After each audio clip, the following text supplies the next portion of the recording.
নমস্কার বন্ধুরা, সবাই কেমন আছো? আজকে আমি নিয়ে চলে আসলাম এমন একটা জায়গা যেটা হচ্ছে রানাঘাটে। আমরা একটা মাসির শাশুড়ির বাড়িতে এসেছি, সেই জায়গাটা তোমাদেরকে দেখিয়ে দিচ্ছি। ওইখানে সব কিছু চাষবাস হয়। যেমন আমি একটা দেখাচ্ছি, এটা হচ্ছে কলা বাগান। অনেক বড় বাগানটা, যেদিকে তাকাচ্ছি সেদিকেই শুধু কলা বাগান। আর এত কলা হয়েছিল গাছে, প্রত্যেকটা গাছে কলা হয়েছিল, দেখতে অপূর্ব লাগছিল জায়গাটা। ভাবলাম তোমাদেরকে একটু দেখিয়ে দিই, তোমরাও দেখো। দেখো একটা কলা গাছ এখানে পড়ে, কলা গাছ মানে গাছ শুদ্ধই পড়ে গেছে। হ্যাঁ, গাছটা পড়ে গেছে, সাথে এক কাঁদি কলাও হয়েছিল।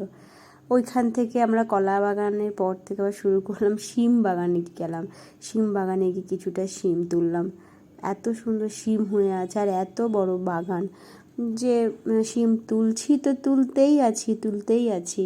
তুলতে তুলতে প্রায় এক ব্যাগ শিম হয়ে গেছে, এত শিম হয়েছিল গাছে। খুবই সুন্দর জায়গাটা হচ্ছে রানাঘাটের এত ভালো জায়গাটা।